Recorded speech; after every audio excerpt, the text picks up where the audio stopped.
Guess what? Valve just announced the price of the Steam machine and gave us the release date. But is the Steam machine dead on release? Question mark. And that's also the title of today's episode of Tech with Josh, episode 40. Steam machine dead on release. For those of you who've never heard Steam, it's a PC marketplace to buy games. It's the biggest marketplace to buy games. Think of the PlayStation Store or the Microsoft one, but it's mostly for PCs. So it is like a home console, like a home gaming console, but it's actually not because it's a full-fledged PC. It just runs Valve's SteamOS and is meant to live in your game room or your living room. It's a small box that basically runs games that you would normally play on your computer. So why is everybody talking about it? Here's the thing. We're in a crisis for memory, for RAM, and solid state storage. Prices are astronomical. NVMe drive that I built myself, that I bought 2 terabytes a couple years ago, which was about $56, $60. That same drive is $300 something. That's how bad it's gotten. So the Steam Deck, which I had before I gave it to my sister, had recently announced a price jump of $300 because of the memory crisis we're going through. So the Steam machine, they wanted to make PC gaming affordable and to bring it to more people who don't really game on a computer, on a handheld, so they wanted to make a home console. So that was the dream behind the Steam machine. And it was great until the memory crisis reached all-time peaks. So the price for the base model Steam machine is $1,049. That's over $1,000 by 49. And it's 512 gigs with a 6-core processor, AMD Zen 4.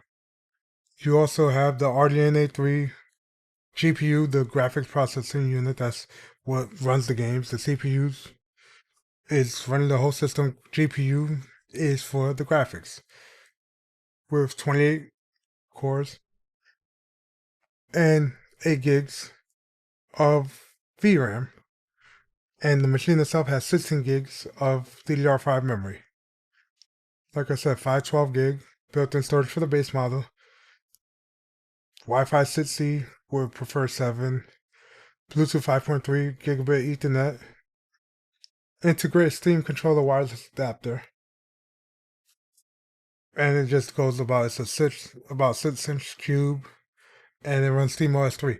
They said Steam controller wireless adapter. No, you don't get a controller with this. If you want the controller with it, it is $1128. It's $80 more. It is a deal because guess what? The Steam controller by itself is $100. So you're getting it for $80. So that's a steal ish. And if you need more storage, it's going to be $1349 without the controller. So you're paying $300 more for 4 times the storage.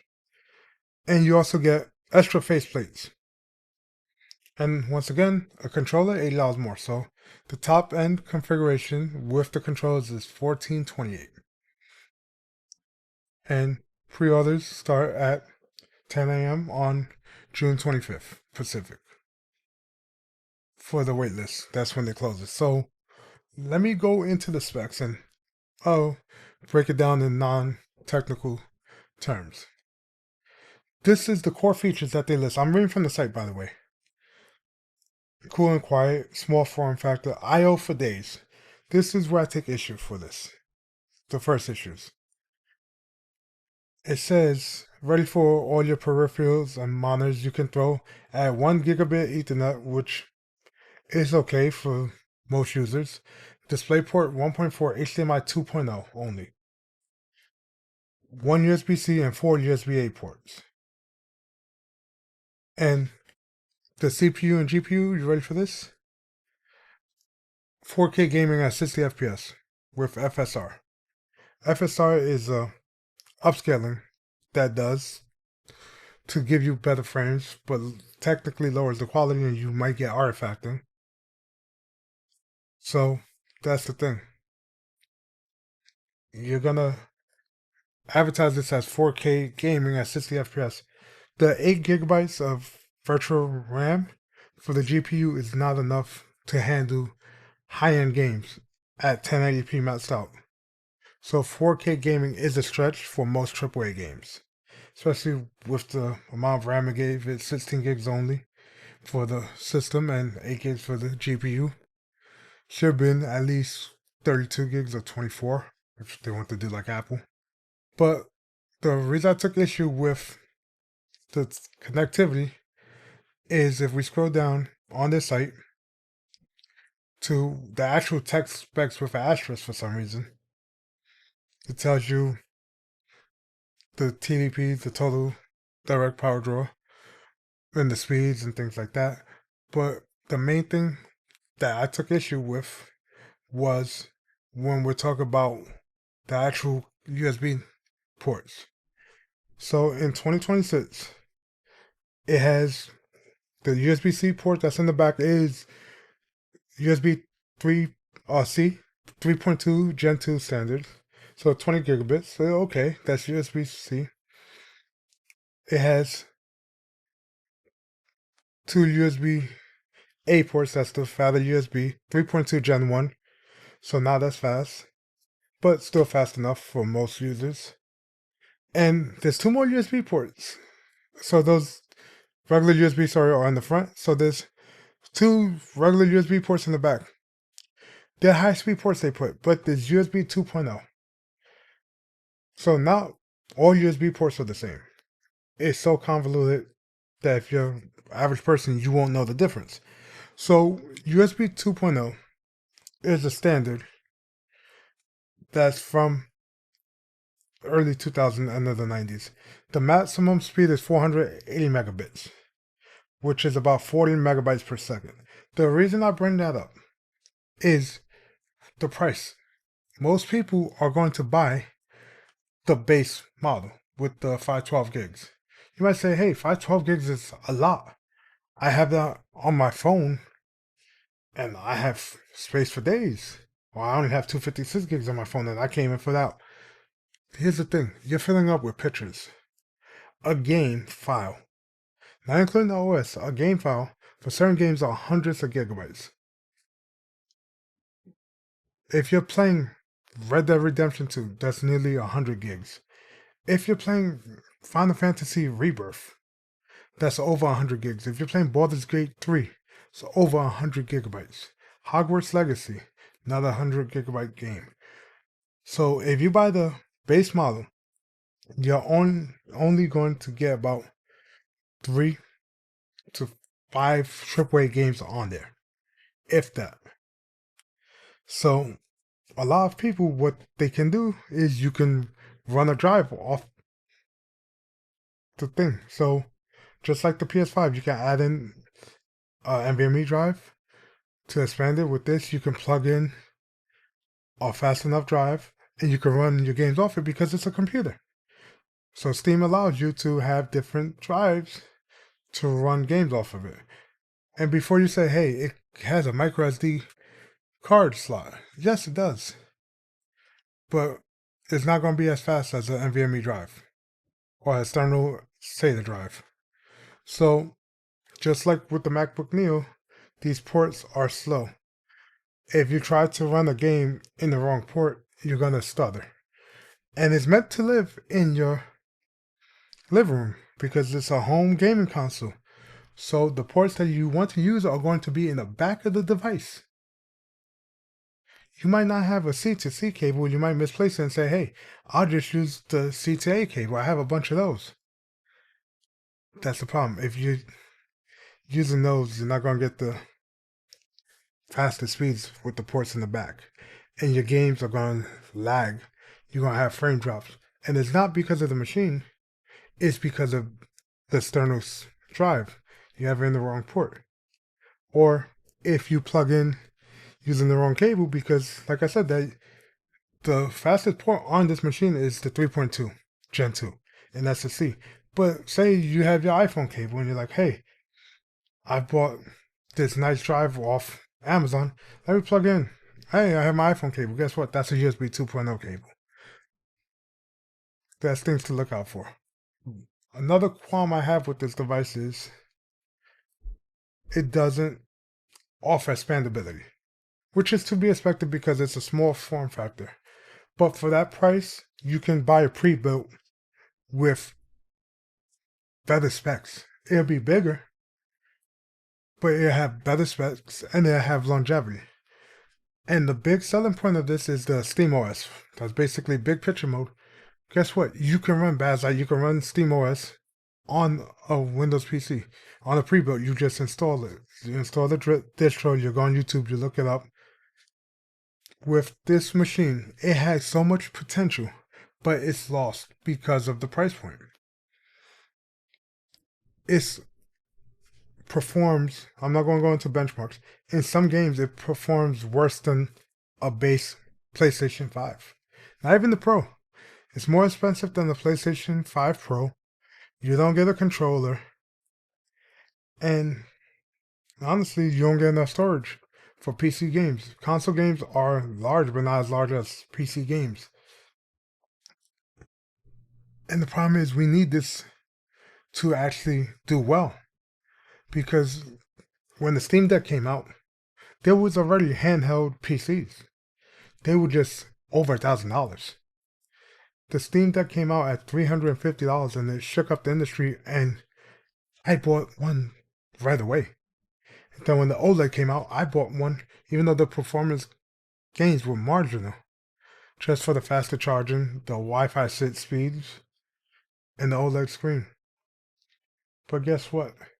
I had to upgrade to the Asus ROG Ally X, the Xbox One, because the Steam Deck was great, but for certain AAA games, when I played Expedition 33, I was getting 14 frames.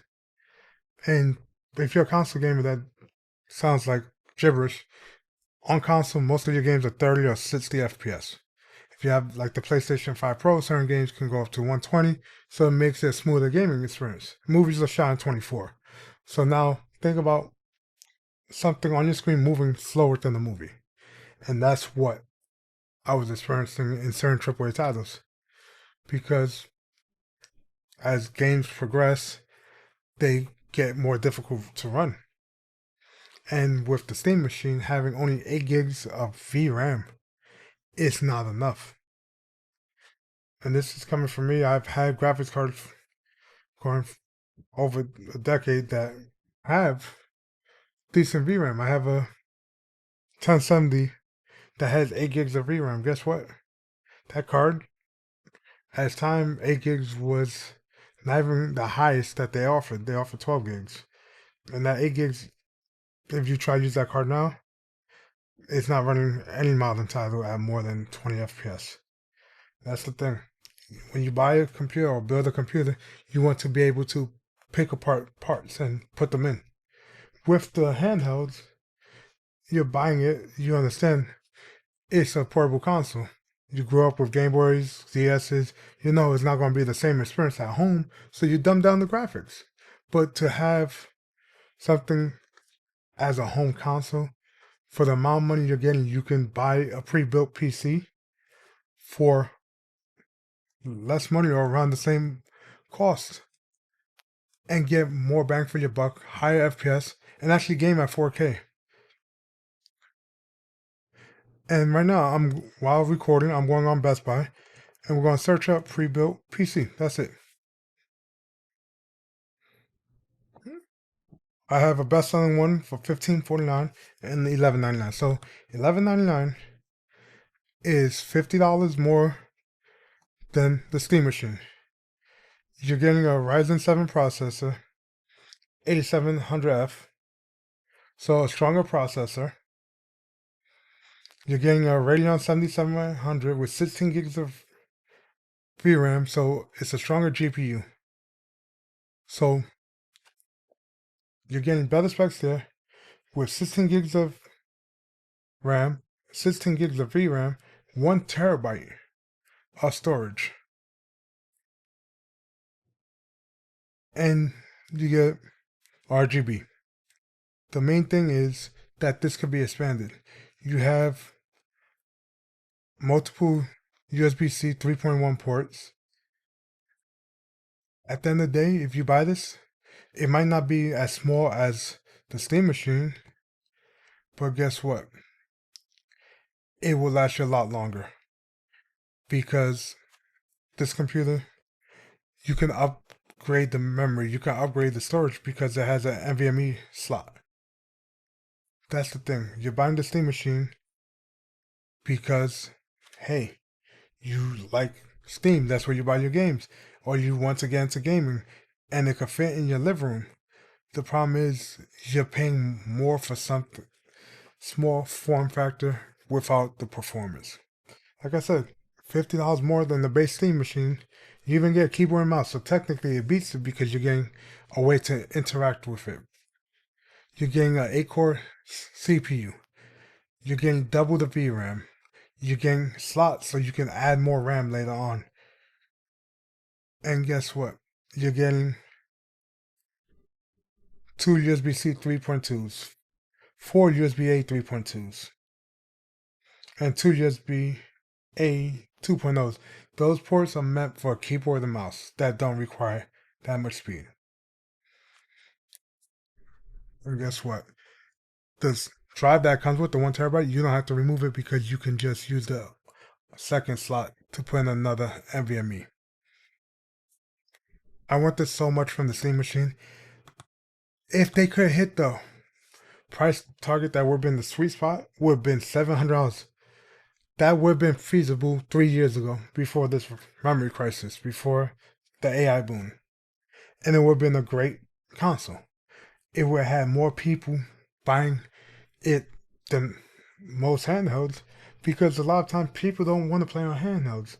A lot of gamers that go to PlayStation Xbox always gamed on the controller. At $750 or let's say $850 with the controller, people were bothered because they're like, hey, it's the same price as a PS5. Steam has a bigger library that goes back decades. I have games that I've owned since 2006 in my Steam library. And fortunately, it's not Valve's fault. It's the current market we're in. And hopefully in a few years, when the second one comes out, it can be a contender. But for now, take it from me, skip it, and buy a pre-built or build your own. And if you want to run SteamOS, you can, but then you can't play Call of Duty or anything with anti-cheats, even Rivals. So that's it for this episode of Tech with Josh, and I'll catch you guys in the next one. See ya.